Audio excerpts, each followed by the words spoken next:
Hi, and welcome to the Heart of a Perfectionist podcast. I'm your host, Tegan Thompson.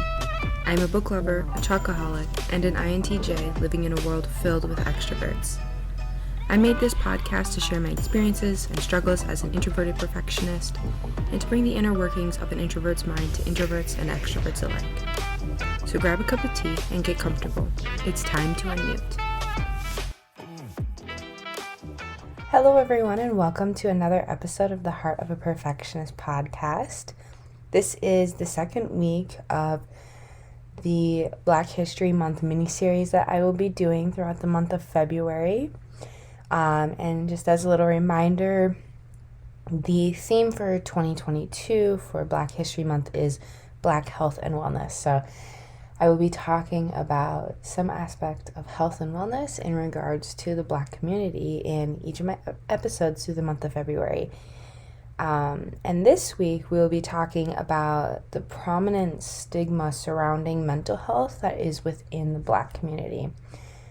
And I think as a person who feels that it's very important to talk about mental health, I thought that this was a really important topic to cover, and I think it is very eye-opening and kind of educational for any person. I learned a lot just like kind of building this episode, and I hope that you, no matter your race, can take something away from this episode.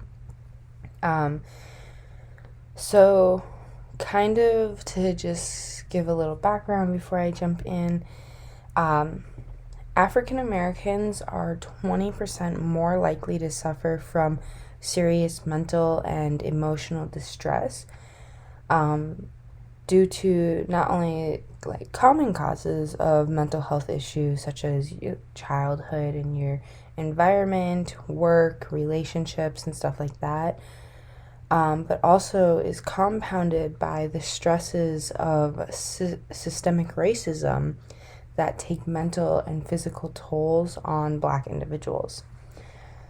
However, only a third of African Americans who struggle with mental illness receive appropriate treatment, and I kind of want to talk about a couple of the reasons why.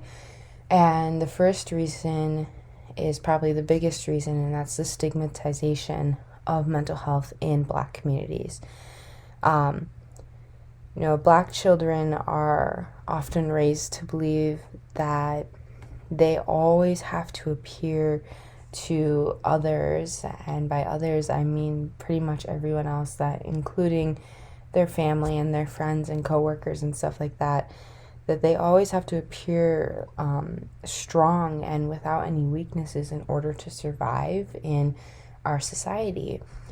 And this stems a lot from the systemic racism that has shaped Black culture and taught Black individuals that they don't have the privilege to be open and vulnerable with each other like other communities have and can do. And this has made it kind of difficult for Black individuals to have those conversations and to acknowledge any mental challenges that they're going through. And these children, eventually grow into adults who view therapy and medication and any other form of help and guidance with mental health as a sign of weakness, and can often become a source of shame. I know for me personally, like growing up, like mental health was not really talked about in my household, and it wasn't talked about among my friends, and so just was something that I kind of ignored and didn't pay any attention to. And then when I started to go through my own struggles with mental health, I tried to deny it for a really long time, and like it came to a point where one of my friends was just like, you need to just face the facts and look at your situation and like stop lying to yourself. And I was like, okay. But yeah, a lot of that came from like, if I have a mental illness, then I'm weak, and I can't be weak. I have to be strong. And then kind of coming to that realization that I did held a lot of shame for me, and it was really hard to get past that. But eventually, if you take the steps to grow, you do get past it. But yeah, stigmatization of mental health in Black communities is a really big issue, and can really prevent people from getting the help they need and being able to move past those and grow past those challenges that they go through with their mental health, and learn how to live a healthy mental lifestyle so that they can be strong in a different way in the rest of their life. And another big issue with this is disparities in mental health services. And I won't go into a lot of detail right now about this because I will be covering this topic next week. But I will kind of be talking about health services in general, not just mental health services. So just to say a couple things about mental health specifically and the disparities in mental health services. Only 4% of therapists identify as African American, and that, just to give you a comparison, 13% of the U.S. population identifies as African American. So it makes it really difficult for a Black individual going through mental health issues that probably stem a lot from systemic racism to be able to have and find a therapist who can truly relate to and understand the daily struggles of being a Black individual, and kind of being able to have those conversations about race with someone who can relate to it and understand everything, and be able to give feedback and advice and insights from a similar perspective, right? And so with only 4% of therapists being African American, it makes it really, really difficult for Black individuals to feel comfortable going to therapy because they feel like, oh, this person's not going to understand me. And, that was one of my biggest struggles too, is like all these therapists that I'm like looking at and potentially wanting to go see, most of them are white. And it's like, for me, they're not going to understand any of that struggle at all. And my current therapist is a white individual, but that hasn't brought any barriers for me personally, and I guess it just depends on the therapist. But I know that fear and that thought going into receiving therapy is there for Black individuals, and wanting someone who can understand that struggle is important, but I personally don't believe it's something that should stop you. If your only options is a white therapist, then I feel like receiving therapy is better than not receiving therapy. And, maybe eventually you will be able to find a Black therapist who can have those more understanding conversations and have that perspective. But I don't think you should just completely throw away the idea of going to therapy and like not do it because you can't find a Black therapist, right? And with all of the online resources that we have now, there probably is a lot more access for people to be able to find Black therapists, which is amazing. So, I'm not entirely sure because I haven't looked, but I do hope that is changing. And yeah. Another part of this disparity is the criminalization of African American behavior. So again, to give reference, the Black community makes up only 13% of the U.S. population. However, they make up 33% of the sentenced prison population. That is a third of all of the sentenced prisoners in the U.S. And that is crazy to me and kind of heartbreaking, to be honest. And For comparison, white individuals make up 61% of the US population and only 30% of the sentenced prison population. So you can see that there's this really big disparity in Black individuals being criminalized and receiving harsher sentences and being charged for things compared to a white individual who would potentially not even get charged, or they would get away with a shorter sentence and stuff like that. There's actually studies done on this where groups of people see two individuals, they get pictures of them, and one's a Black individual, one's a white individual, and they both had the same stories, but the Black individual always is sentenced with a longer prison sentence.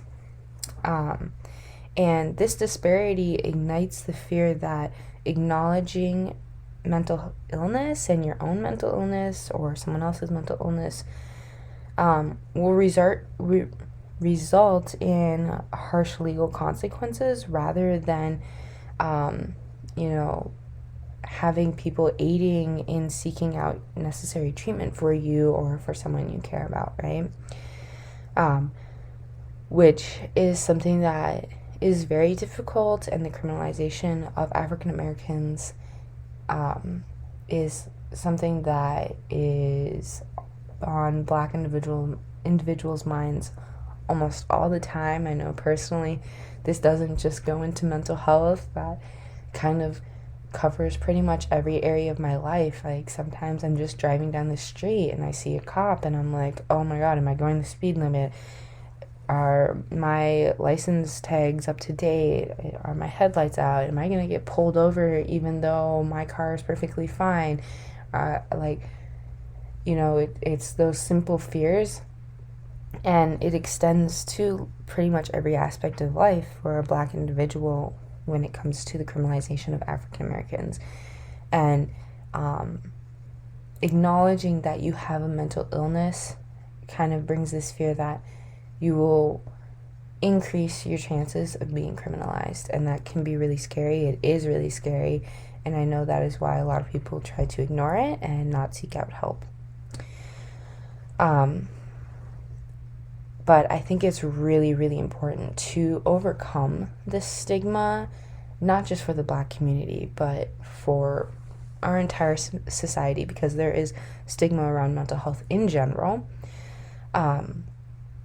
But for Black individuals specifically, in order to overcome this stigma, I think it's really important to break this cycle.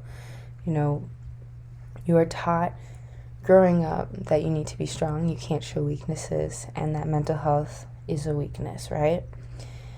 I think it's important to start having open conversations about mental health with your family, with your children, with friends, with coworkers, and to seek out necessary treatment for yourselves and your children, because, the next generation of the Black community is being raised right now, right? There's all these children being raised right now, and if you don't break that cycle, and if you continue to do what your parents did, what your grandparents taught, what your great-grandparents taught, right, you're going to continue to propagate this cycle of stigma, and it's going to continue to hurt the Black community. So we have to make that change now within our Black community, right? We need to start educating and making aware for our Black children the challenges and the struggles of being a Black individual and the mental health issues that can come with it, and how to seek out help, how to seek treatment, and that it's not a weakness. It's not something you should be ashamed of, but something that you should learn from and be able to grow from and have people supporting you through that journey, right? But most importantly, it's really important to heal yourself from your traumas and from the things you grew up with and the things that kind of haunt you right now, because if you can't heal yourself, then you can't teach other people to heal themselves, right? You have to heal yourself first. You have to seek that treatment out and, heal grow so that you can be the best version of yourself to help other people heal and grow. For white individuals, I think it's really important to become an ally to the Black community, right? Support your Black friends, support your Black family members, support your Black coworkers, have those open conversations. Also heal yourself, right? You can't help heal other people if you haven't healed yourself. And then also be willing to learn and educate yourself and be able to change some of the mindsets you were taught growing up. And I know that can be really hard because you don't want to believe that you were taught a way of thinking that hurts other people, but it's really hard to grow up in our society as a white individual and not have any of those mindsets. So it's really important to educate yourself and relearn, right? That's how you grow. And then, some things are bigger than just you, right? Like, there is this negative narrative that is portrayed in the media about mental illness and about the Black community that needs to change. And that is really important because media is what reaches a lot of people, and a lot of people, specifically in the US, only get their information from the media. The media is their only source of information, and sometimes it's only one type of media, and so they're only getting information from one biased source of media, right? And when they constantly listen to that same narrative over and over again, it becomes ingrained, and that's how you begin to start thinking, and that's what hurts, the Black community and individuals going through mental health issues.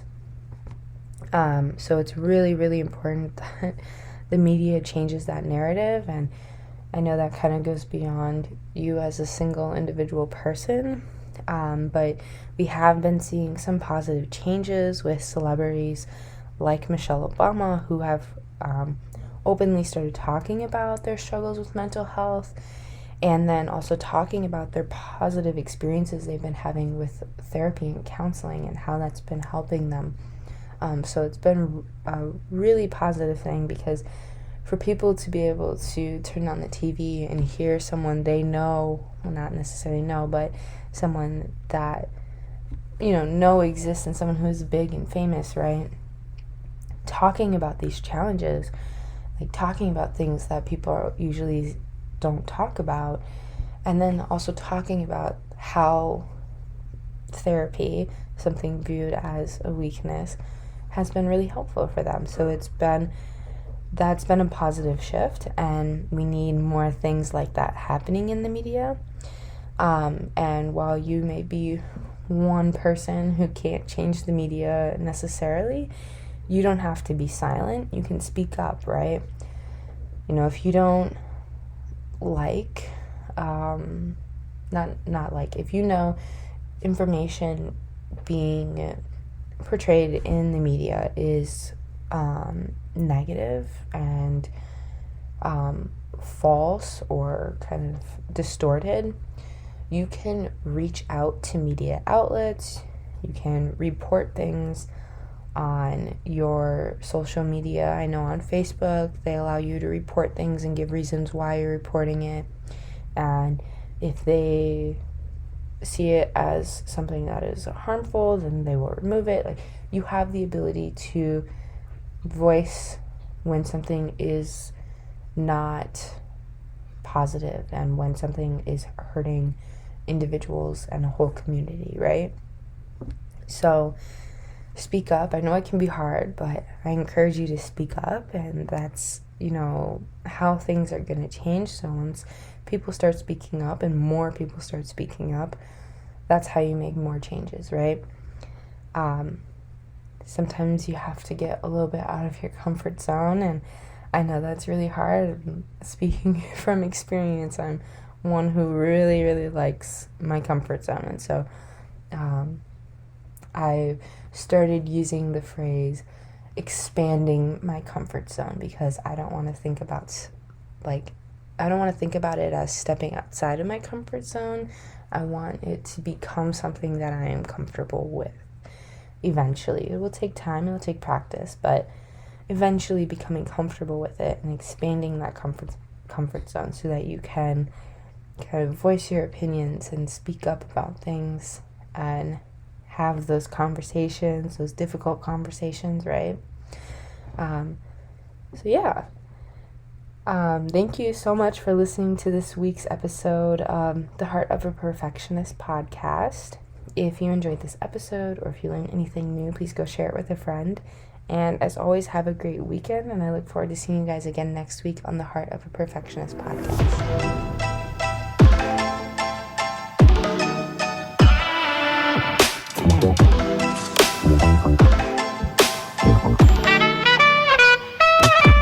Wow.